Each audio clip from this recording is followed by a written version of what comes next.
Good evening, everyone, and welcome to our event space and to this presentation on what's clearly a very hot topic, certainly in both the human and animal worlds, specifically the current science behind the use of CBD or cannabidiol. This is clearly a topic of great interest to quite a lot of people joining us here this evening, including dog owners, breeders, trainers, and last but not least, our veterinary caregivers. My name is Dr. Sherry Berger, and I'm pleased to be serving as your host and moderator on behalf of VetVine this evening. Tonight we convene for this, the first in our series of 5 webinars to be presented this year as part of our 2019 Canine Health Bites series. All of these programs have been made possible with the generous support of our wonderful partner in this series, the AKC Canine Health Foundation. And we thank CHF not only for their support of this series, but for all that they do on behalf of canines and in funding important research with the intent of helping our dogs live longer, healthier, and happier lives. With that, I am pleased to once again be welcoming and introducing a special guest who's joining us on behalf of the Foundation tonight. Andrea Fiumifreddo, who is the Director of Programs at the AKC Canine Health Foundation, is here. Andrea oversees the Foundation's research and educational programs, and she's joining us tonight. I know she wants to share a few words with you, our audience. So, Andrea, with that, I want to say welcome, and I'm so glad that you can be here with us this evening. Thank you, Dr. Berger. I'm pleased to be here as well on behalf of the AKC Canine Health Foundation. Dr. McGrath is an AKC Canine Health Foundation funded researcher. Her work is an active part of our Foundation's Epilepsy Initiative, which is investing in research efforts to make real progress in the fight against epilepsy with your support. I look forward to hearing more that Dr. McGrath has to discuss in her steps towards this goal, which is a foremost concern to the AKC Canine Health Foundation, and we appreciate your support and attention. Thank you. Thank you, Andrea, again to you and to everyone at the Foundation for helping to make this evening possible. So now it's my pleasure to introduce our presenter. That would be Dr. Stephanie McGrath. Dr. McGrath is joining us from Colorado this evening. She is a board-certified specialist and diplomate of the American College of Veterinary Internal Medicine in the subspecialty of neurology. She's an assistant professor of neurology and neurosurgery at Colorado State University College of Veterinary Medicine, where she's been on faculty since 2012. Dr. McGrath's professional interests include seizure disorders, inflammatory brain diseases, as well as a variety of spinal cord disorders. She is currently conducting research in infectious causes and treatment options for canine inflammatory brain diseases, the use of stem cells in spinal cord injuries, as well as the use of CBD or cannabidiol in veterinary medicine, which is what brings her here this evening. So I'm so grateful that she accepted this invitation to join us here and share her knowledge with all of us tonight. Dr. McGrath, I welcome you, and the floor is now yours, Doctor. Thank you so much. I really appreciate the introduction, Dr. Berger. I am really excited to be here. I would just like to start out by thanking not only Dr. Berger for her time and invitation, but for the AKC Canine Health Foundation for their support and their encouragement for me to be a part of the webinar, as well as, of course, their support in my research. So I feel really fortunate to be here. I'm very thankful that those of you that are interested in joining us for the webinar tonight are here as well. So with that, I will get started. I, like Dr. Berger said, am a veterinary neurologist here at Colorado State University with a particular research interest in the science behind using cannabidiol or CBD in our veterinary patients. And so I look forward to presenting tonight on a few different topics. And so I included a slide here just to kind of give you the broad overview of what we'll be talking about over the next hour. And so I'm going to start out with a little bit of background, both about myself professionally as well as how I got involved in the subject in the first place. I also am going to discuss a little bit with you guys about the challenges of CBD or cannabis research, of which there unfortunately are many, and some getting better and some ongoing, and so we'll briefly discuss that as well. I will go over the studies that we've done here, including the completed studies, so the initial, if you will, phase 1 studies, and then talk about some ongoing studies that I have happening here as well. And so as far as background, like I mentioned, I'm a veterinary neurologist, and so seeing patients with epilepsy or other seizure disorders is unfortunately a very common part of my practice. Epilepsy is the most common neurological condition in dogs. And unfortunately, in almost a third of our patients that we treat with the standard anticonvulsant drugs that we have available are not well controlled, which is a large number.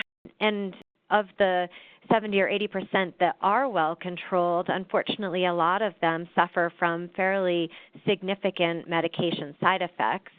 And those of you that are either in the veterinary field or are pet owners, breeders, et cetera, people that are involved with patients or have ever seen a patient or know somebody that owns a dog with epilepsy, it is a very dramatic and very devastating in many ways type of disease. And it's really hard for you to really appreciate that until you're around it. So I sat through veterinary school saying, okay, yep, epilepsy, got it, I get it, I'm supposed to treat it with these drugs. And, you know, most, to be fair, dogs go on their merry way, so they get put on an anticonvulsant and they have a seizure maybe, you know, a couple of times a year at the most, and they're happy and the owners are happy. But again, the other percentage of dogs, the third or more of dogs that are not well controlled and or have very bad side effects to those medications, are the ones that we don't hear as much about and that you don't encounter as much until you're out there dealing with those patients.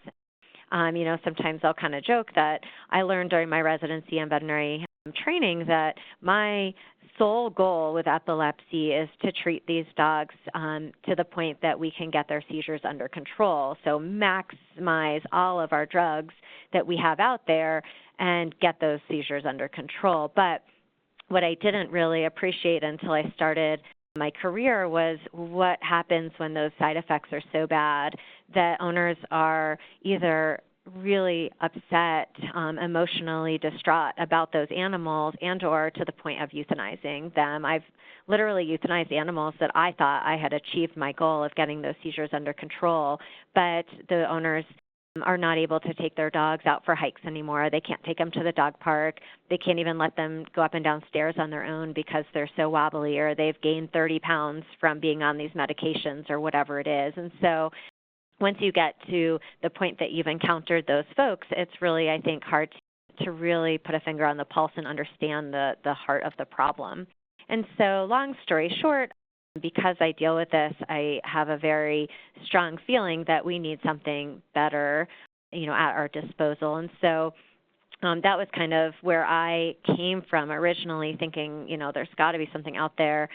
What could that something be? And so as CBD and cannabis in general started gaining a lot of recognition here in Colorado and then subsequently more broadly, I felt that this might actually have a place in our veterinary patients.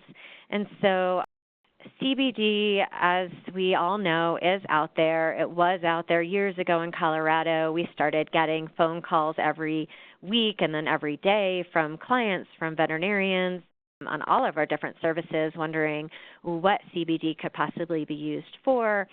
Was there a place for it in our veterinary patients? What doses are we using? Are we doing any research on it? Is there any research to back it?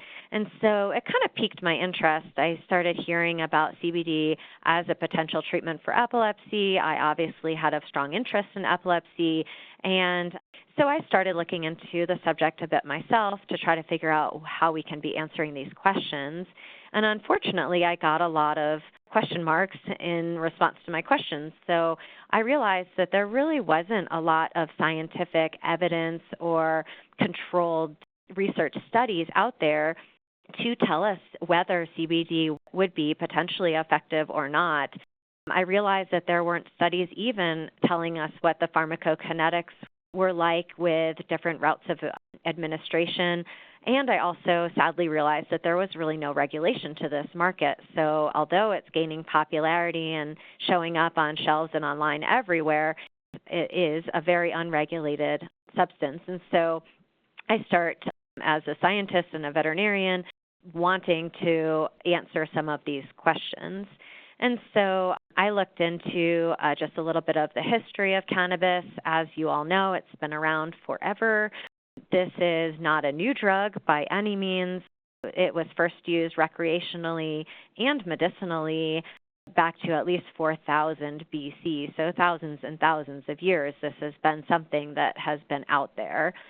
And it has been used for lots of different diseases, again, not really in controlled studies, but anecdotally it's been used for thousands of years. And as you guys can see from the bolded words, there were a certain number of these that really piqued my interest. So central pain, peripheral neuropathic pain, spinal cord injuries, epilepsy, to name a few. And so, again, starting to think about this in a different way than I guess I had. So as you guys probably also know, this is definitely something that is of concern, especially initially, I think, in our field. I at least was very trained that cannabis is bad. Don't ever give it to animals. This is something that could be toxic. This is a really bad thing. And even to the point, there was a paper a few years ago that came out of Colorado State University that said there was a pretty sharp increase in marijuana toxicosis in Colorado that coincided with changing legal issues around it. So as it became legal, we saw more and more cases of toxicosis, just reiterating that this is potentially a somewhat scary substance. And so I'm just going to go into a little bit of terminology here because I think that will help us kind of all be on the same page. I apologize. I'm sure most of you already know these terms, but just so that we're all kind of speaking the same language, I included a few basics. We know that, so first of all, the substance that is of major concern in animals we know is THC at certain dosages can certainly carry some toxicity. And so that's really the portion of the plant that is a problem for our veterinary patients. But that doesn't necessarily translate to other phytocannabinoids, to other constituents of that cannabis plant. Specifically, it doesn't necessarily correlate to cannabidiol or CBD. So although THC is a bit of concern, CBD has the potential of being a much more safe cannabinoid. So for terminology, in general, the cannabis plant, and there's different varieties, the most common being cannabis sativa, that's kind of the umbrella or overarching plant that creates these different varieties. And so specifically the two that we're talking about are hemp, which is a plant that contains less than 0.3% THC and is generally fairly high in CBD. And marijuana is a plant that contains more than 0.3% THC and generally is fairly low in CBD. And although there are other cannabinoids as well, actually over 100 of them, they aren't as well known or as talked about at this point. They certainly might in the future. But at this point, the two that we really focus on are THC and CBD. And so THC is the psychoactive cannabinoid that's present, very prevalent in marijuana plants. CBD or cannabidiol is the non-psychoactive phytocannabinoid, and so that's the one that has been looked at a little bit with pediatric epilepsy and that I'm using in my studies. And so one last thing for terminology, when I say CBD, in the studies that I've done up to now, I am using a full spectrum product, and so that product is very high in CBD, but also does contain trace amounts of the other cannabinoids at low levels. There are other forms. The other form of CBD is a CBD isolate, and so that is essentially almost 100% CBD. So basically all other cannabinoids, terpenes, et cetera, from that plant are removed, and they are isolating just CBD. So when I say CBD all throughout this lecture, I'm really referring to a CBD-rich product. And so with that, I decided that it was something that we should at least start thinking about looking at, since it might carry a higher safety profile than its counterpart THC.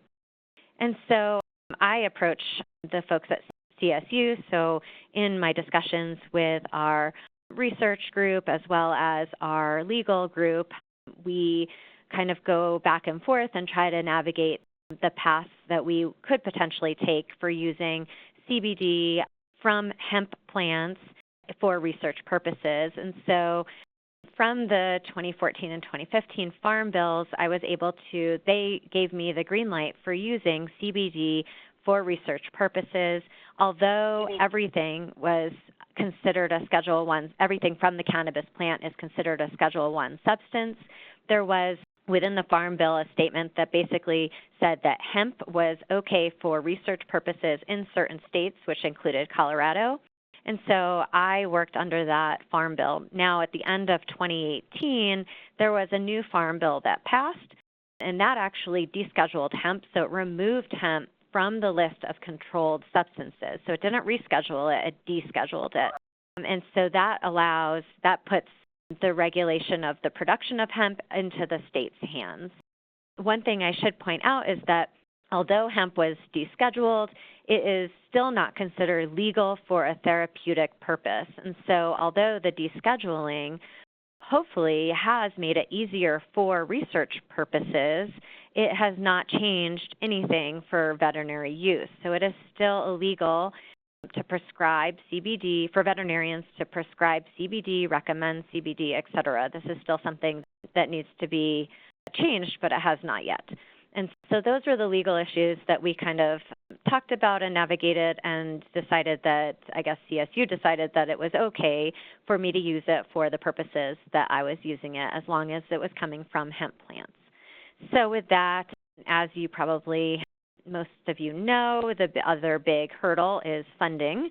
And so I realized that there's a question to be answered. I realized that CBD is something that I think that is appropriate to use to try to answer those research questions.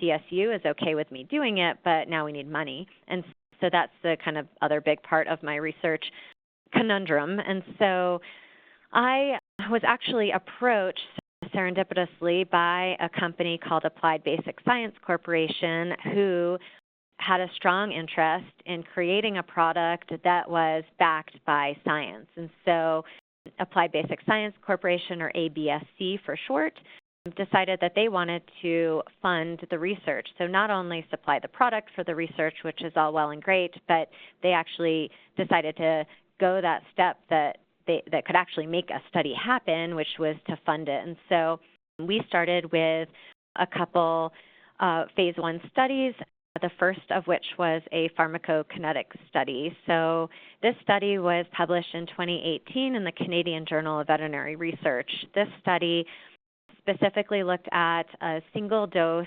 of CBD in 3 different formulations, at a lower dose, which was 5 milligrams per kilogram, and a higher dose, which was 10 milligrams per kilogram. And so the groups were split up according to the slide. So we split each of the formulas into groups 1, 2, and 3. So group 1 received the CBD-infused cream, and that was applied to the inner pinna of the ear. So the purpose of that cream was to be a vehicle of getting CBD into those capillaries in the dog's ear without having to be absorbed or go through an oral route.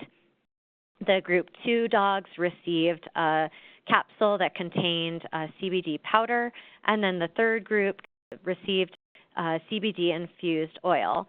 And then each of those groups were subdivided into an A or a B. All of the dogs in Group A received the lower dose of that formulation, and then all of the dogs in Group B received the higher dose of that formulation. So from there, we measured at various time points for over a 12-hour period and analyzed the data. And so this is the first PK curve. This was from time 0 to 720, or 12 hours. The x-axis is the time. The y-axis is the amount of CBD that was detected in the blood. And so this particular graph is for the lower dose, the 5 milligram per kilogram dogs. And the top line here with the little triangles is the oil formulation. The second line here was a microencapsulation or the capsule. And then the third line at the bottom is the transdermal cream. So from this graph, we can see that the oil, which was the CBD-infused oil that was given orally, this was given, via a dropper or a syringe. That line at the top was created the highest maximal concentration, or Cmax. It also offered the best systemic exposure, which was area under the curve, and it also had the least amount of inter-individual variability. The capsule was a fairly close second, so it did not achieve as high of those values, but wasn't bad. And then the transdermal cream, which was the bottom line, had the lowest Cmax and area under the curve. This is the same graph, but for the higher dose. So again, oil comes out on top. Right underneath that are the capsules, and then at the bottom there is the transdermal cream. And so the conclusions of that study were basically, again, the Cmax was the highest in the oil, and you can see that on this slide. The smaller dose of 5 mg per kg is on the left side of the screen. The higher dose, or 10 mg per kg, is on the right side of the screen. And just to put numbers to all of this, we have the oil capsule cream for each dose. Then we have the Cmax listed, the area under the curve listed, and then the half-life. And you can see for all of them, the oil at both low and high dose were highest Cmax, highest systemic exposure, and also the longest half-life. And so those were the numbers that we used in order to help guide us for our clinical trial. However, before we moved on to clinical trials, we did the second part of our phase 1 study, which was giving those research dogs a dose of CBD for a 6-week period and monitoring for any adverse effects. So each dog was dosed twice daily, either at the high end or low end, so 5 milligrams or 10 milligrams twice a day for a 6-week period. And this was also published recently in the fall of 2018. And from this study, we also measured CBD levels. So every 2 weeks, we took blood samples, not only for routine blood work, but we also looked at their blood levels. And what we saw here, again, was that the oil, which is those 3 black bars on the left, as compared with the capsules, which are the dark gray in the middle, and the cream, light gray on the right, that the oil again offered the highest Cmax and the least amount of inter-individual variability. And so still seemed, at least for the formulations that we created, that seemed to be the best. And very similar for the higher doses of the oil, the capsule, and the cream. So as far as adverse effects go, the most common clinical sign that we saw was diarrhea. All of the dogs, so all 30 dogs in the study, developed diarrhea at some point during that 6-week period. The onset, severity, and duration did not seem to correlate with the dose or the formulation. So although we did report that it was potentially a side effect of the CBD, we, I feel, cannot rule out that there were other issues that might have led to diarrhea. There was no, first of all, control group in this study, so there weren't any dogs that did not receive CBD, and so it's really impossible, unfortunately, to say that it was definitely a side effect of CBD versus something else. It is reported as a side effect of CBD in about 6 to 19% of human patients, so it certainly is out there as a potential side effect. However, these dogs were also housed at CSU throughout the course of the study, and we have very kind and big-hearted veterinary students that can sign up to be volunteer socializers. And that, as you guys know, with beagles often comes with food is the way to their hearts. So they were given lots of different types of yummy treats and taken on some nice walks outside, and they were also in an environment where they were housed with other dogs they weren't necessarily accustomed to. So I also felt that we couldn't rule out that the diarrhea was secondary to stress or to dietary indiscretion. And so that was the main adverse effect, and really the only one that's at all attributable to CBD.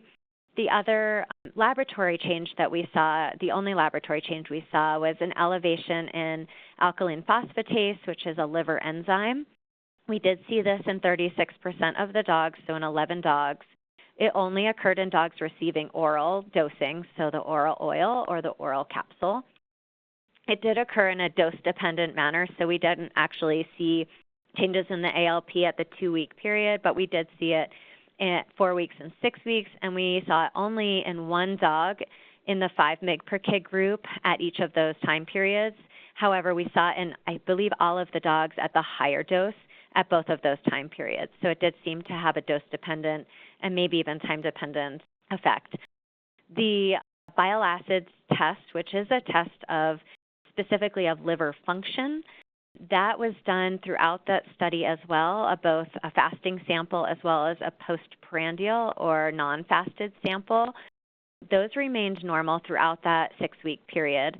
And so although from this study we feel like there was not any liver toxicity or dysfunction over a 6-week period, we cannot say that over a longer term period or more chronic dosing that would not be the case, as that was not evaluated in this study period.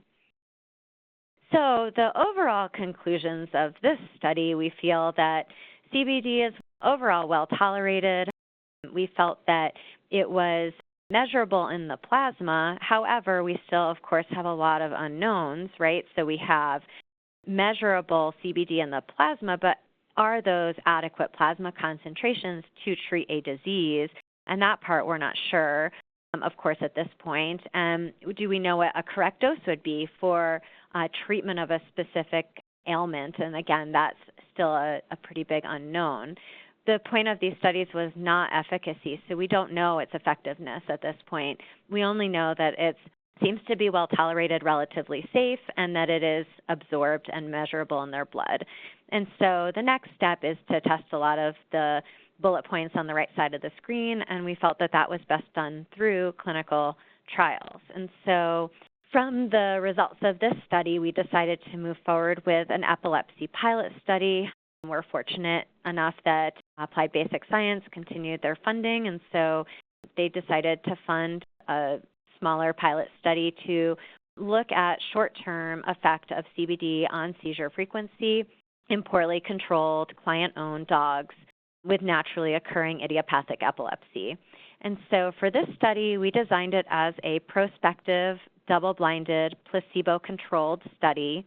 We had 16 client-owned dogs that completed the study, 9 in our treatment group and 7 in our control group. The data for this study is not published yet. It has been accepted by JAVMA and is expected to come out in their June 1st issue. So it has gone through a peer review process and has been accepted, but it has not been published yet. The inclusion criteria for this study, the dogs had to be considered idiopathic epileptic dogs. And so basically we did a normal standard seizure workup in order to rule out other causes of seizures, so to make sure that we weren't concerned about structural disease or infectious or systemic or any other type of cause of the seizures. And so they had to have a normal neurological exam between their seizures. They also had to have a normal brain MRI as well as a normal spinal tap. Along with the spinal fluid analysis, we also ran infectious disease testing that was appropriate for the region. And so all of that had to be normal or negative in order to enroll in the study. The dogs, in order to qualify, had to have at least 2 seizures per month, and that had to be over at least a 4-month period leading up to the study. Throughout that time, they had to be receiving standard anticonvulsant therapy. And so what we accepted for standard anticonvulsants were phenobarbital, potassium bromide, levetiracetam or Keppra, and zonisamide. And so of those 4, they had to be receiving at least 1 or more of those drugs at either appropriately reported doses, or for phenobarbital and potassium bromide had to be within the reported therapeutic range. So once they qualified to be in the study, they were randomly assigned to be either in the treatment or the placebo group, in which they received either 2.5 milligrams per kilogram of CBD infused oil twice a day orally for over a 12-week period, or a placebo, which was exactly the same oil and flavoring without the CBD. Like I mentioned, study was double-blinded, and so the client was unaware of which group their dog was assigned to, and also all of the investigators and all of the personnel involved in the study were blinded to the assignment as well. They were required to stay on their standard anticonvulsant regimen throughout the course of the study. They could not make any changes, whether they were in the placebo or the CBD group. And if they did want to make changes, then they were withdrawn without consequences from the study. Throughout the study period, we ran routine blood work, which included a CBC as well as a chemistry profile, as well as CBD levels every 4 weeks. And regrettably, we did not do bile acid testing for this study. We have subsequently included it, but for the pilot study, it was not in there. We did run anti-epileptic drug levels, obviously, in order to qualify for the study, and then we did repeat that at the end of the study so that we were able to compare those values.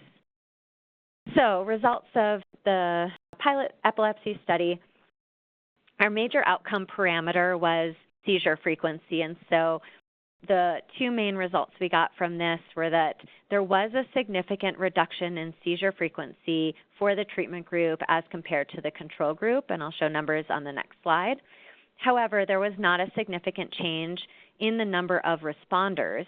Responders were defined as dogs that had a 50% or greater reduction in seizures during the study period, and that is a fairly typical definition that you'll see in most anti-epileptic papers. And so there was not a significant difference in those groups.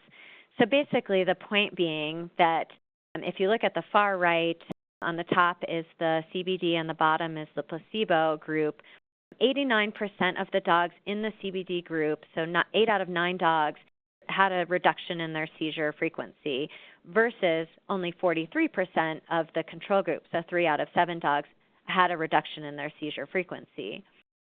However, when you look at the number of responders as defined as 50% or greater reduction in seizure activity, the number of responders was 2 in each group. So 2 dogs in the CBD group had that much of a reduction and 2 dogs in the control group. And so again, there was not a significant difference here. The other things that we looked at, of course, were routine chemistry panels, and from there, again, we saw an elevation in ALP. There was a significant elevation in the treatment group as compared to the control group. 8 out of 9 dogs had an increase in ALP. The average for these dogs was 473, and the high end of our reference range at our lab is 140. So fairly significant. And I should mention also all of the other lab work was normal, so the rest of the chemistry profile as well as the CBC all remained normal throughout the study period. And just to look again at numbers at week 0 and week 12, so we have, for average of all the dogs, we had 104 going into the study for ALP and 473 coming out, so quadrupled. And then placebo had 174 versus 232, and so their p-values are on the bottom, but it was significant only in the CBD group, not in the placebo group. And so again, it's out there. We think about it. It's definitely something to note. Its significance, again, I think at this point is unknown, but again, it's definitely out there. I think the theories behind it are several. So we do know, at least in humans, that CBD is metabolized by the liver. So it is a big player in the cytochrome P450 metabolism, and so there is the possibility, similar to other drugs that are metabolized by the liver, is that it makes it a little bit more leaky. It leaks this enzyme, and it's otherwise benign. Of course, I can't say that that's the case and that it's not in a more long-term period causing liver dysfunction or toxicity. And so those are still a little bit of some question marks in our heads as researchers. I will also point out that there were no adverse clinical signs. So these dogs did not have diarrhea, they did not have vomiting, lethargy, inappetence, anything else that you would expect a dog to have that was undergoing liver dysfunction. So the remainder of all the clinical signs remained normal. So phenobarbital was the kind of more important anticonvulsant that we were focused on, although we did measure potassium bromide as well, neither of which had any significant increase or decrease.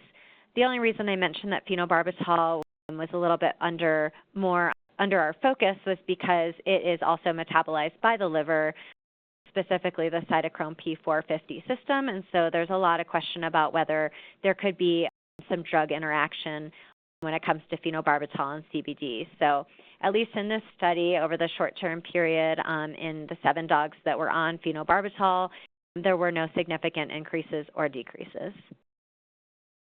The owners were also required to fill out a behavioral questionnaire, and so this was called the CBARC. This is a validated questionnaire out of the University of Pennsylvania that has been used previously in veterinary anti-epileptic drug papers. And so for this study, they filled it out before and during and after the study period. There was no significant change in any of the categories. So the main categories are aggression, rivalry, fear, anxiety, trainability, excitability, and energy level. And then within those categories, there's a subset of questions. There's 100 questions total, and none of those changed in any significant way throughout the course of the study for any of the dogs. So this, to me, is, I think, the most interesting slide. The last main thing that we did for this study was compare the CBD levels that we found in each of our 9 treatment dogs to the percent change in seizures. And so the x-axis is the CBD level. So you can see on the bottom it goes from 0 to 1,000 nanograms per mil. And then on the y-axis is the change in seizure frequency. And so 0 you can see near the top. So any of the red dots above the line were basically dogs that had an increase in seizure activity, and by how much. And then all the red dots below that 0 line are dogs that had a decrease in seizure frequency, and again, by how much. And so when we ran statistics on this graph using our Pearson test, we did see that there was a correlation between CBD level and seizure reduction. So basically, the higher the CBD level was in that dog's bloodstream, the greater reduction in seizure activity. So take it with a grain of salt. It's a small number of dogs, but I did find that very interesting moving forward. So our basic conclusions of our epilepsy pilot study were that there was a significant reduction in seizure activity in the treatment group. However, the number of responders were not significant. So I would kind of summarize those first 2 bullet points as it seems promising, but we're not quite there yet. No clinically relevant adverse effects, like I mentioned. I am remiss to say we did not monitor bile acids, so I would definitely look into that in the future. And then, of course, more studies are needed.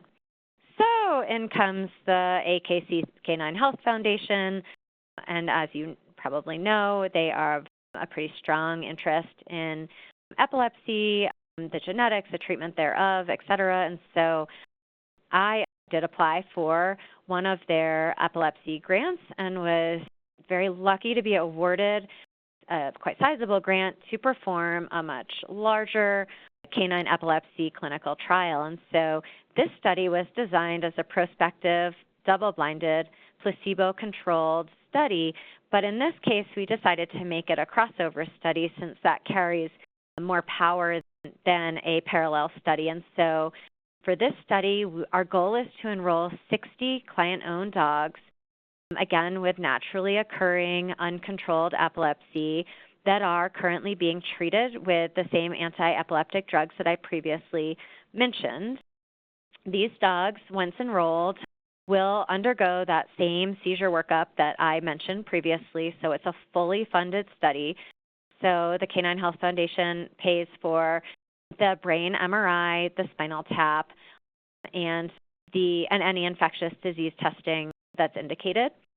once the dog is enrolled in the study, they are randomly assigned to receive either the CBD or the placebo. Again, we're using an oral oil dosing for a 12-week period, and then they undergo a 4-week washout period, and then they receive the opposite medication for an additional 12 weeks. And so not only do we have their baseline period of the 3 months prior to even starting the study, but then we also have the treatment period as well as the placebo treatment period for each dog. So in essence, each dog is acting as its own control. So we're able to, assess these dogs a lot longer, and then we're also able to compare each dog within its own sort of seizure waxing and waning period. And so for this study, based on the previous study, we did decide to increase the dose to 4.5 milligrams per kilogram of CBD twice a day. And again, that was mostly based on the graph that I showed you right at the end, where it seemed that potentially a slightly higher dose, which hopefully will yield a higher blood level, would potentially offer better seizure control. And so, we altered a few things for this study and made it a larger crossover study. And so for this clinical trial, we are monitoring much of the same things. So we're looking at seizure frequency, and then we're also looking at that same behavioral questionnaire. We're monitoring routine blood work. Of course, we've added bile acids to this study. We are continuing to monitor CBD levels as well as anti-epileptic drug levels every 4 weeks. So we added bile acids, and then we decided anti-epileptic drug levels, rather than just the beginning and the end, we're monitoring it every 4 weeks to see if there's any changes. And in addition, we've also not only decided to monitor phenobarbital and potassium bromide, but we're testing levetiracetam and zonisamide as well. So the current status of this study, we have currently enrolled 30 dogs, which is exciting. And this study, again, our goal is to enroll 60, so we're about halfway done, and we're just over a year into it, so we're on a good trajectory. We have not so far seen any adverse effects. Of course, again, we don't know which dog is on which drug when, but when we look at adverse effects overall, we have not had any complaints. We haven't had to withdraw any dogs for side effects of CBD, so far that is looking good even at the higher dose. And of course, we don't have any results because it is a double-blinded study, so I don't have, unfortunately, anything more fun to report at this time. So for future directives, I think that, again, we're making really good headway here at CSU. I think that there's unfortunately still a lot of unanswered questions, so I'm really interested in continuing research, and I'm really hoping with the changes in the laws that there are more researchers that can join me in this quest as well. So specifically for epilepsy, I think we really need to start honing in on an appropriate dose, and I think the Canine Health Foundation and I have some very imminent plans for that, fortunately. We also, I think, really need to pay attention to drug-drug interactions with other anti-epileptic drugs and make sure that, A, they're not causing any dramatic changes in each other's levels, and that, B, they're playing nice together so they're not harming the liver or any other organ. And then, of course, looking at liver safety over a more chronic period of time, I think, is a really important aspect of this as well. And then there's all the other diseases, right? So we have here at CSU completed a osteoarthritis study. Cornell did as well, so that's exciting. But CBD in general is touted to treat a lot of different diseases, anxiety, appetite stimulation, the list goes on. And so there's a lot of other areas of veterinary medicine that we could certainly explore as well. So a couple slides before I end that I wasn't quite sure where to put these, but I know there is a lot of questions surrounding CBD sourcing, and so we'll get into this a little bit more detail in the question period, but just to give you a few slides, I would say for clients, pet owners, breeders, veterinarians that are helping educate their clients, a certificate of analysis is really important, and that should be provided by the manufacturer and theoretically for each batch of CBD that's created. So that's something that should be readily available upon request, if not easily available on their website. The plants should be hemp plants, so that should fit into that definition of less than 0.3% THC. So you're really looking for a product that is high or very rich in CBD and very low in THC. And interestingly, there was a JAMA article in 2017 that showed, very sadly, that 69% of online CBD products were mislabeled, which was astounding to me. 43% had more than what the label said, 26% had less, and that's after allowing for a 10% variance. So that's saying that if, for example, if you're using 100 mg per mil, anywhere from 90 to 110 is acceptable. So that 69% is outside of that accepted range. And so bottom line is there's very little regulation to this market. And so take the steps that you can, but ultimately beware of what's out there and definitely use some caution. So with that, I owe a huge thank you to my sponsors, which are Applied Basic Science Corporation and the American Kennel Club Canine Health Foundation. Couldn't do this without you guys, that's for sure. Of course, a big thank you to my institution, CSU, specifically the Pharmacology Shared Resource Lab that is kind of delving into this as blindly as I am and trying to figure out how to run all these assays, and they're doing a really amazing job of it. So thank you to them. And a very big thanks to my clinical trials coordinator, Brianna Thomas, all those clients with epileptic patients, dogs that I described at the beginning. She's the one that deals with them. I think she's talked to almost 400 clients over, she started last March, so just in over a year, people that are desperate and very emotional. So huge thanks to her, and she'll probably kill me, but I put her email address on here in case anyone has any questions, either about patients or questions in general. You're welcome to reach out to me as well. My email is easily found on the CSU website as well. So with that, I will take any questions. Thank you, Dr. McGrath. Great information. We received a lot of questions from the audience, and folks, we're going to address as many as we can here this evening. Number one is, you are still enrolling dogs in your current study. Can clients sign up for that, or can veterinarians contact you about enrolling dogs? Oh, gosh, yes, please do. Contact Brianna Thomas at CSU Neurotrials at colostate.edu or myself. Either of us are more than happy to help. Yes, we need 30 more dogs just for this study, and then, like I said, we have some pending studies as well that we will need more. So, yes, absolutely. Great. So people can use this email address to inquire about that. And before we move on to the other questions, because you did mention some liver issues and some side effects regarding the CBD solution that was provided, was that tested at all for mycotoxins and heavy metals and all that? Do you know the extent of that? Yes, it was. So the CBD that was provided to us was tested by 2 different third-party labs for not only potency, but yes, all of anything that might be in it. So all kinds of toxins and purity sort of issues. So I feel that it was well vetted. We also tested it here at CSU in the Pharmacology Shared Resource Lab. So it was basically tested by 3 different laboratories. And do you know what the carrier oil is for that? MCT oil. Okay, great. And before we move on to the rest of the questions, we had a couple people ask if there's any conflicts of interest that should be disclosed. Oh, great question. Yes, so I do have a very small percentage of ownership. I think it's 1 or 2% now in Applied Basic Science Corporation, and no conflicts of interest, obviously, with the AKC Canine Health Foundation. Okay, thanks for clarifying that. And at this point, I want to thank the audience for submitting just tons and tons of great questions. We received many, and they tended to fall into some broad categories: legal issues, disease-specific uses, dosing, drug interactions and side effects, and again, sourcing and suppliers. So we're going to go through these a little bit.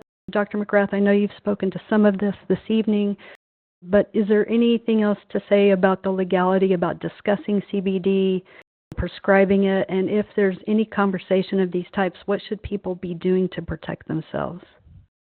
Yeah, it's a really important issue, and certainly my expertise is not the legal side of it, but it's important for us all to be aware of it. And so it is not legal for veterinarians to prescribe or recommend CBD as a treatment option. They are, however, allowed to, it is legal for them to discuss it if it's brought up by the client. So if a client says, I want to use CBD, what are your thoughts? So you can talk about, we should be monitoring blood work. These are the dosages that are used in studies. We don't know whether they are effective yet or not. So we can talk about it, but we are not allowed to bring it up as a treatment option nor prescribe it. And there's a lot of really good information on the AVMA website. So for people, and Dr. Gail Golab is the mind behind that for the AVMA, and so she really stays extremely up to date on the legal side of things and tries to update the AVMA website to help guide veterinarians. What should be done to protect veterinarians and pet owners?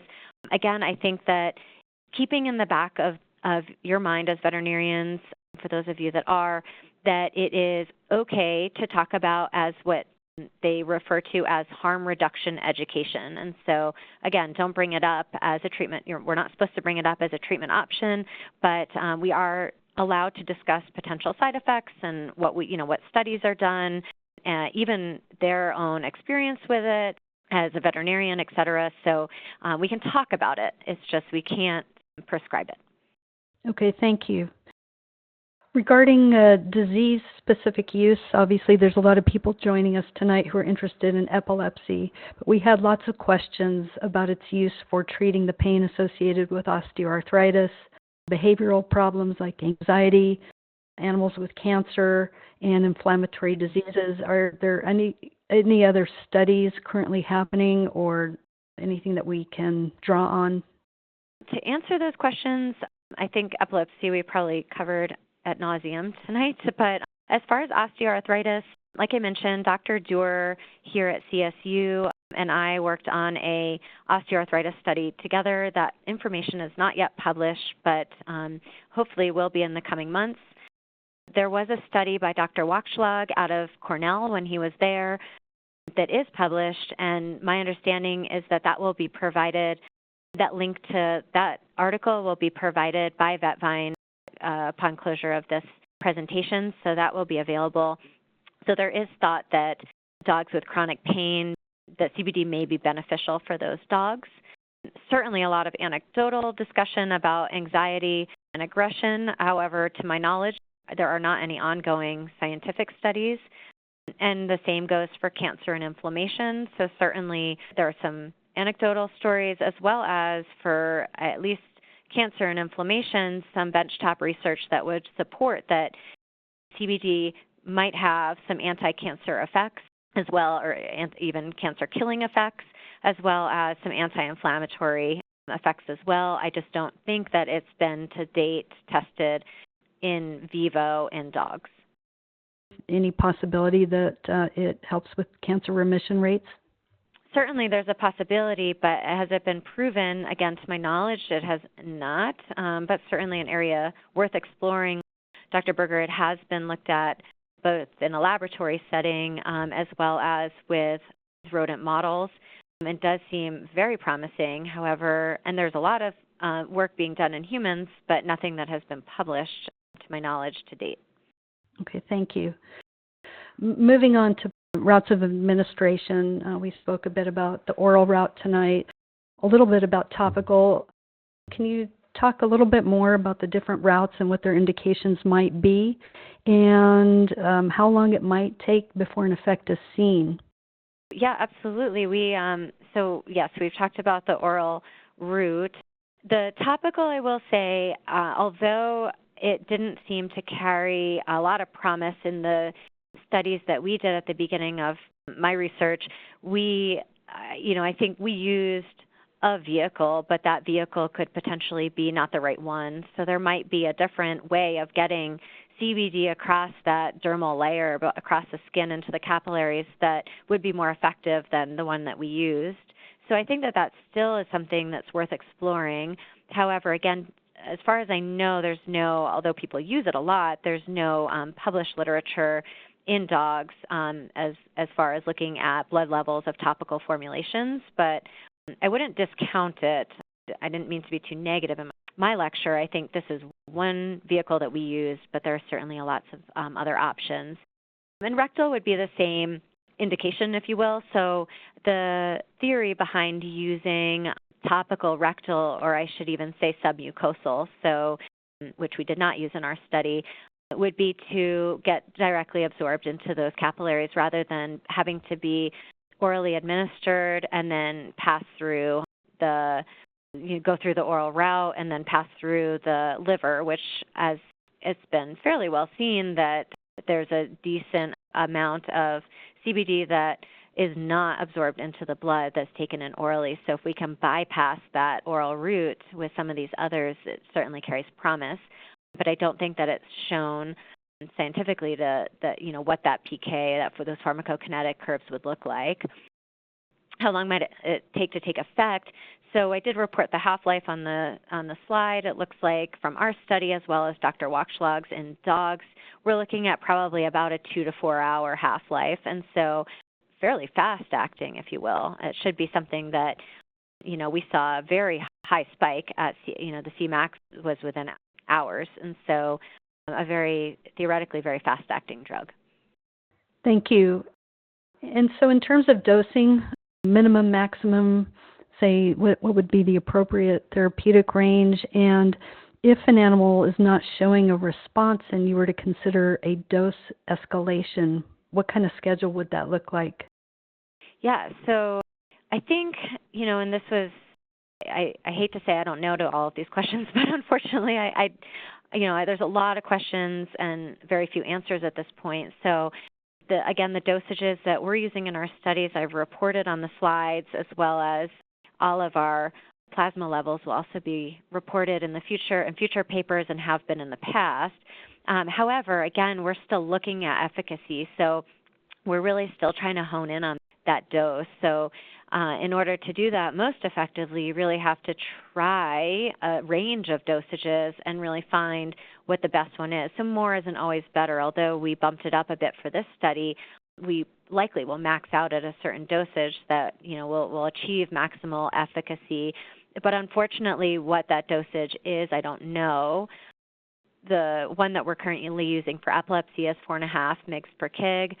Again, I don't have any results for the current study, but the 2.5 mg per kg twice a day for the pilot study did seem to have some promising effects. So somewhere hopefully within that range, but I think that's yet to be decided. Both of the arthritis studies that have been done, the CSU one and the Cornell one, used 2 to 2.5 milligrams per kilogram twice a day, and again, both had some promising results. So that seems to be potentially a good dose for that. Although again, have we really honed in on a dose there yet? No. I mean, maybe the dogs would do even better with a higher dose. Maybe they wouldn't. We don't know. And then again, for the bottom three, although of major interest, I think that we really don't know dosages yet. Dose escalation schedule, I guess I have a little trouble commenting on that just because I don't use this clinically. I really just use CBD for research, and so there are really good resources that veterinarians, specifically Dr. Casara Andre, who is out here in Colorado, that really does have a much better idea of a clinical, more broad clinical use for CBD, and does have a really nice dose escalation schedule, but I don't tend to use that for my patients. Okay, thank you. Now moving on to precautions. What are known contraindications to using CBD? Are there potential drug interactions? And do we know yet, dosing recommendations when given along with something else to control or to treat a disease state? For example, non-steroidals with osteoarthritis or corticosteroids, or in the case of epilepsy, the anti-epileptic drugs. So far for contraindications, the only one that I would personally be concerned about, and this is one of our exclusion criteria for our studies, are dogs with known liver disease. Again, we haven't seen any other side effects so far, and so I guess I don't have any other contraindications right now, but if a dog has known liver disease or is in liver failure, I guess I would be hesitant without having more information on CBD's effect on canine liver of putting that dog on CBD. So that would be my only contraindication right now. As far as drug-drug interactions, again, lots to be tested.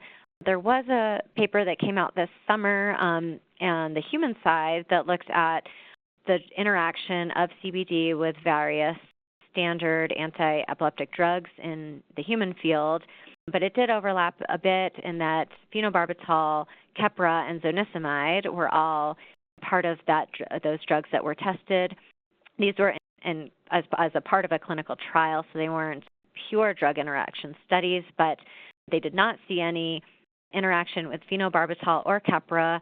However, they did see some changes in the zonisamide levels when used concurrently with CBD. And so, again, there's a little bit of question there, but I think looking at it in dogs, it hasn't specifically been done yet. And that holds true for NSAIDs as well. I think that because, again, we are concerned about liver metabolism, I think that is an incredibly important consideration. I will say for our arthritis study, we did include dogs that were on NSAIDs. They did remain on NSAIDs throughout the study, and CBD was added. We did not see any clinical signs that were associated with it. However, we did not measure NSAID levels during the study, so I don't know whether on a more systemic level whether the NSAID concentrations were affected. But I didn't see any adverse effects. And similarly for steroids, I don't think it's been looked at yet. Okay, thank you. Continuing on, again, you've perhaps spoken to some of this evening. Short or long-term effects of CBD, do we know what to look out for? And if someone is going to stop giving CBD, should it be tapered, and should we expect any signs of withdrawal? So as far as the short and long-term effects, again, in the short, if you want to consider 12-week dosing as short-term dosing, we have not seen any detrimental effects or really any side effects at all.